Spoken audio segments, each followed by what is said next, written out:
on a physical level. Which brings us to the topic of trauma, perhaps the defining health threat of the 21st century. We live in a world in which trauma is endemic, but rarely understood.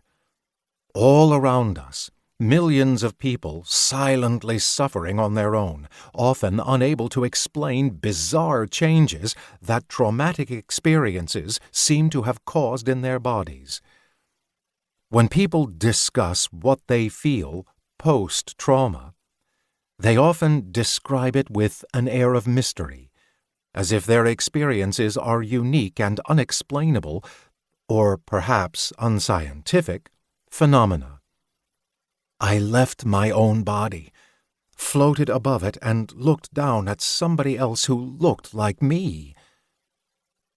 Ask a trauma survivor to recount their experience and how it changed them. Rather than a cohesive story, you're likely to hear them recount an abstract collage of visceral feelings and sensations. For trauma survivors, memories are often encoded in body parts or sensory experiences that light up and shut down in ways that feel new and foreign. Flashes of sights and sounds and colors amid a complex patchwork of memories and feelings and dissociative out-of-body experiences. A body and brain wired into a new existence. A car horn resonates as a brain-crushing din. It's like there's a selective megaphone in my ear. Some sounds fade into the background.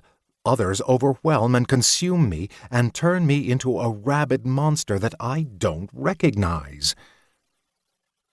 It can come from sexual assault or surviving a war. From one awful experience, years of torment and abuse, or a parade of small daily stressors that slowly eat away at us. But what makes trauma trauma is that it changes us in ways that are new and frightening and rarely understood. And because these changes are largely invisible, they are often left to gnaw away at our insides over time. An unseen shadow that many live with and either accept as normal or dismiss as abnormal. Everything I thought of as me was gone. I'm not sure who this person is anymore. To most people, trauma remains a misunderstood metamorphosis, and one that is often taboo to talk about. It's a strange trip, and mere words are often not enough. Sounds sound different. Tastes taste different. Things that once excited or caused joy are experienced through a muted fog. Breathing and digestion and countless other bodily processes shift in their function. Nobody understands just how abstract it all is, like it isn't even real.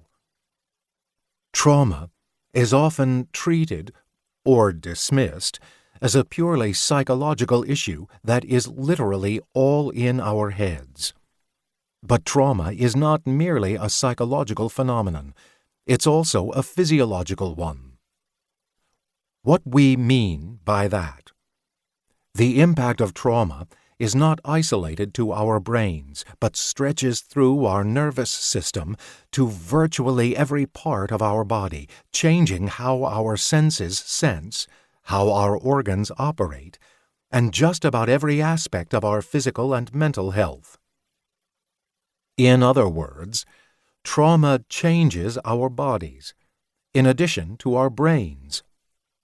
The Polyvagal Theory offers an explanation for how these changes occur and how we can deal with them. The Polyvagal Theory shifts our discussion of trauma away from the actual event and toward the way it transforms and becomes embedded in our bodies. These changes may be drastically different for different people who experience the same traumatic incident, and can come from truly shocking experiences.